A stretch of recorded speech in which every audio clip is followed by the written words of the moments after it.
लगाया जाता है, इसका भी एक अलग महत्व होता है, उसके बारे में भी हम थोड़ा सा जानने और समझने का प्रयास करेंगे। नमस्कार दोस्तों, मैं हूं आरिफ के साथ दर्शक न्यूज़ 24 में आप सबका स्वागत करता हूं। दोस्तों बता दें कि इस वक्त हम प्रयागराज के त्रिवेणी संगम क्षेत्र स्थित अरायल घाट पर मौजूद है और गंगा का तटवर्ती इलाका है। वैसे तो अगर कहा जाए त्रिवेणी संगम है जहाँ पर तीनों नदियों का मिलन होता है। दोस्तों बता दें कि आज छठ पूजा का पर्व है और छठ पूजा पर्व को लेकर यहाँ पर आप देख पाएंगे कि काफ़ी ज़्यादा भीड़ यहाँ पर दिखाई दे रही है। छठ पूजा क्या है दोस्तों, बता दें कि पूर्वांचल की एक अलग विधा है जो पूर्वांचल से होते हुए अब धीरे धीरे करके पूरे देश के अलग अलग कोने में छठ पूजा मनाई जाती है। इसमें बता दें कि माताएं अपने पुत्र के सुख समृद्धि की कामना के लिए इस पर्व को जो हम मनाने का काम करती है। बता दें कि 2 दिवसीय होता है छठ पूजा।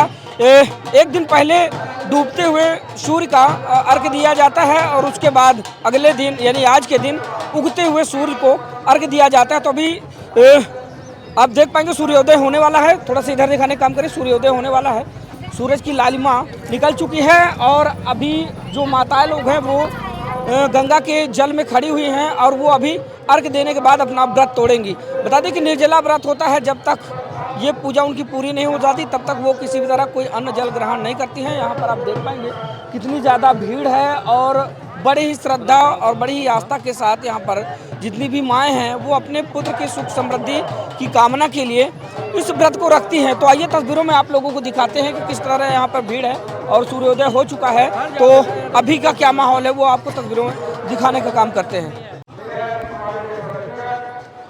तो यहाँ पर आप देख पाएंगे दोस्तों सूर्योदय हो चुका है और अब अपना व्रत तोड़ेंगी ये माएँ। इधर आप देख पाएंगे किस तरह से भीड़ है यहाँ पर और पानी में लगभग कमर बराबर पानी में यूं ही ये खड़ी रहती हैं। और ऐसे आज मैं लेट हो गया अंतक दशा में, भोर में सुबह से ही लगभग 4 बजे से ही ये लोग आकर और सूर्योदय होने का जो है इंतज़ार करती हैं और इसी तरह पानी में खड़ी रहती हैं। आप देख पाएंगे ये अरायल घाट का नज़ारा है।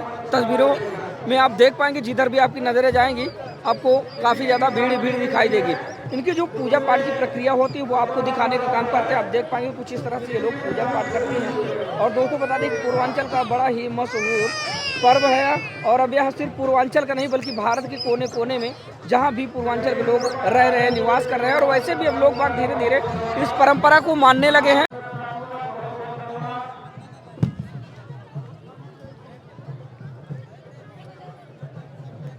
देख सकते हैं दोस्तों, थोड़ी सी मैं परंपरा दिखाने की कोशिश करूंगा। आप देख पाएंगे किस तरह से छठ पूजा की जाती है और कैसे बड़े चाव और बड़े हर्षोल्लास के साथ छठ पूजा की जाती है। दोस्तों बता दें कि पुत्र की सुख समृद्धि की कामना हेतु माताएं कुछ इस तरह से छठ पूजा करती हैं। तस्वीरों में आप देख पा रहे होंगे और अभी हम गंगा के तटवर्ती इलाके में मौजूद है जहां पर आप देख पाएंगे और अभी इस तरह से लोग बाग पूजा करते नजर आ रहे हैं। और अब बातचीत करने का प्रयास करेंगे, जानने और समझने का प्रयास करेंगे ताकि आप लोगों को भी बता सकें कि दरअसल छठ पूजा का महत्व क्या है, किस लिए मनाया जाता है, जिसको लेकर इतनी बड़ी श्रद्धा भक्ति लोगों के मन में और दिल में होती है, जिसको लेकर लोग बाग गंगा के तटवर्ती इलाके पर पहुँचते हैं और भोर में सुबह 4 बजे से ही यहाँ पर कतारबद्ध होकर खड़े हो जाते हैं। तो यहाँ पर आप देख पा रहे होंगे दोस्तों, ये है गंगा के तटवर्ती इलाके का माहौल और अभी सूर्योदय हो चुका है। सूर्योदय होने के बाद जो माताएं हैं वो अपना व्रत तोड़ेंगी और जो आप देखेंगे यहाँ से लेकर जो लंबा सिंदूर लगाया जाता है इसका भी एक अलग महत्व होता है, उसके बारे में भी हम थोड़ा सा जानने और समझने का प्रयास करेंगे। दरअसल ये सिंदूर क्यों लगाया जाता है, किस लिए लगाया जाता है और छठ पूजा का क्या महत्व है और लोग बाग जिस तरह से बड़ी श्रद्धा भक्ति और चाव के साथ इस पर्व को मनाते हैं, दरअसल उसके मायने क्या है। तो ये एक माता जी हैं, इनसे जानने और समझने का प्रयास करते हैं छठ पूजा के बारे में। माता जी, छठ पूजा विशेषकर किस लिए मनाया जाता है? लड़के के लिए मनाया, लड़के के लिए, लड़के का, बच्चों के लिए। वैसे कहा जाता है कि पुत्र प्राप्ति के लिए भी मनाया जाता है। वही बात, हाँ, पुत्र प्राप्ति के लिए। कितने दिन का कैसे मनाया जाता है? 3 दिन का होता है। 3 दिन का व्रत होता है। पहले दिन क्या होता है? पहले दिन लौकी भात खाया जाता है, दूसरे दिन खीर रोटी खाया जाता है और तीसरे दिन नीराजल रहा जाता है। बताया जाता है कि सूर्य को 2 दिन अर्घ दिया जाता है। हाँ, एक दिन डूबते हुए सूरज को, एक दिन उगते हुए। एक दिन डूबते हुए सूर्य को, और दूसरे दिन हाँ आज आखिरी दिन है। अच्छा माता जी, जो लंबा सिंदूर लगाती हैं, इस सिंदूर का क्या रहस्य है? ये सुहाग का चिन्ह है और क्या। हाँ, इसमें थोड़ा सा और खुशियाँ मिलती है। आमतौर पर महिलाएं थोड़ा सिंदूर लगाती है, लेकिन आज ही के दिन अगर देखा जाए छठ पूजा के दिन लंबा सिंदूर लगाती बस ये सुहाग का प्रतीक है, सुहाग की वजह से सब लोग लगाती हैं स्त्रियाँ। सुहाग। है। तो ये है छठ पूजा। छठ पूजा के बारे में माता जी के द्वारा आपने सुना। अमूमन बता दें दोस्तों कि पूर्वांचल की अगर बात करें तो पूर्वांचल में बड़े ही धूमधाम के साथ इस पर्व को मनाया जाता है। पूर्वांचल में इस पर्व का कुछ ज़्यादा ही विशेष महत्व होता है और धीरे धीरे करके जैसे ये प्रथा अब आगे बढ़ रही है, वैसे वैसे देश के कोने कोने में लोग बाग इसको बड़ी श्रद्धा और भक्ति के साथ मनाते हैं। यहाँ पर आप देख पाएंगे दोस्तों किस कदर भीड़ है और यहाँ पर जो भी इस पर्व को मानने वाले लोग हैं, जिनकी आस्थाएं जुड़ी हुई इस पर्व को लेकर, उनकी किस तरह से भीड़ यहाँ पर दिखाई दे रही है, किस तरह से एक लंबा हुजूम यहाँ पर दिखाई दे रहा है। दोस्तों बता दें कि पूर्वांचल का यह पर्व जो छठ, जिसको लोग बाग छठ पूजा के नाम से जानते हैं, इस छठ पूजा का बड़ा ही विशेष महत्व होता है। वैसे भी आमतौर पर अगर देखा जाए तो इस पर्व को जो है पुत्र रत्न की प्राप्ति है और पुत्र के सुख समृद्धि और उनकी खुशहाली से जोड़ा जाता है, जिसको लेकर माताएं 3 दिवसीय व्रत रखती हैं, जो कि निर्जला व्रत होता है। और 3 दिवसीय व्रत के अंतराल में जो माताएं होती हैं वो कुछ अन्न जल कुछ भी ग्रहण नहीं करती हैं और एक दिन वो डूबते हुए सूरज को अर्घ देती हैं, दूसरे दिन वो उगते हुए सूरज को अर्घ देकर अपना व्रत तोड़ती हैं। उसके बाद ही वो अन्न जल ग्रहण करती हैं।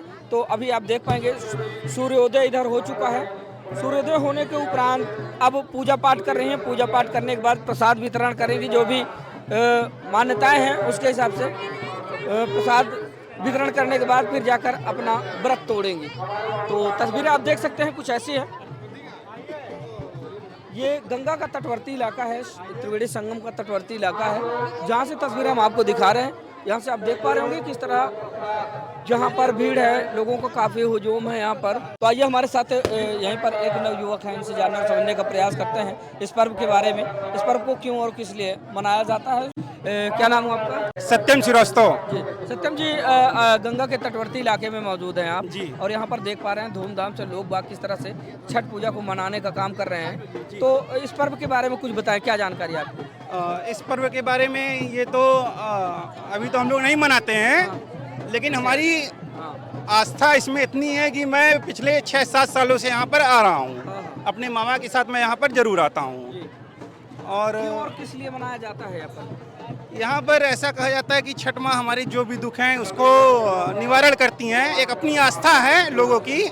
और सबसे अच्छी बात यह है कि यहाँ उगते सूरज और डूबते सूरज दोनों को अर्घ दिया जाता है और सूर्य भगवान की पूजा की जाती है। और सूर्य भगवान की जो बहन छठ माँ है वो हमारे सभी दुखों को हरण कर लेती हैं। जी दोस्तों, वैसे आमतौर पर बता दें कि ये इकलौता एक ऐसा पर्व है जिसमें डूबते हुए सूरज को भी अर्घ दिया जाता है। और आज बता दें, आज उगते हुए सूरज को अर्घ दिया गया है, जिसको लेकर यहाँ पर बहुत सारी जो माताएं बहनें हैं वो आज अपने पुत्र की सुख समृद्धि कामना के लिए बता दें कि गंगा के तटवर्ती इलाके मौजूद है और जल में यानी कि आधे जल में खड़े होकर वो लोग जो है इस पर्व को मनाने का काम कर रहे हैं।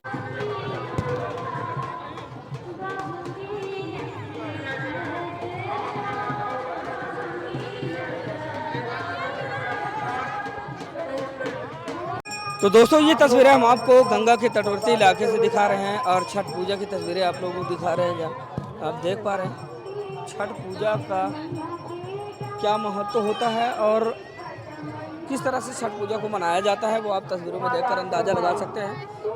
और दोस्तों बता दें कि 2 दिवसीय मनाया जाने वाला यह पर्व अब धीरे धीरे करके भारत के कोने कोने में मनाया जाता है। यहाँ तक कि विदेशों में भी मनाया जाता है। जो लोग बाग पूर्वांचल से चलकर विदेशों में रह रहे हैं, निवास कर रहे हैं, तो धीरे धीरे करके ये प्रथा उधर भी पहुँच गया। लोग बाग विदेशों में भी इस पर्व को बड़े चाव और बड़े हर्षोल्लास के साथ मनाने का काम करते हैं। आइए थोड़ा सा इनकी पूजा पाठ की जो प्रक्रिया है, विधा है, वो आप लोगों को दिखाने का काम करते हैं। यहाँ पर आप देख पाएंगे किस तरह से ये पूजा पाठ से संबंधित जो सामग्री हैं यहाँ पर रखी गई हैं, ये आप देख पा रहे हैं। और दोस्तों बता दें कि यही एक इकलौता ऐसा पर्व है जिसमें डूबते हुए सूरज को भी अर्घ दिया जाता है। आमतौर पर पूजा पाठ में आप लोग देखते होंगे कि उगते हुए सूरज को महत्वता दी जाती है, लेकिन इस पर्व में डूबते हुए सूरज को भी अर्घ दिया जाता है, यानी कि पूजा जाता है। यानी कि सूर्यास्त के समय भी ये लोग अर्घ देने का काम करते हैं। तस्वीरें कुछ ऐसी हैं जो आप इस वक्त हमारे साथ देख पा रहे हैं। बता दें कि ये सारी तस्वीरें हम आपको छठ पूजा पर्व महोत्सव की दिखा रहे हैं। जिधर भी आपकी नज़रें जाएंगी आप देखेंगे कि किस तरह से माताएं बहनें बड़े चाव बड़े हर्षोल्लास के साथ अपने पुत्र की सुख समृद्धि की कामना हेतु इस पर्व को मनाने का काम कर रही हैं। और दोस्तों बता दें कि सुबह तो बड़ी ज़्यादा यहाँ पर भीड़ थी, लेकिन अभी जो है सूर्योदय हो चुका है। तो सूर्योदय होने के उपरांत अब लोग बाग धीरे धीरे करके अपने अपने घर की ओर जाने लगे हैं।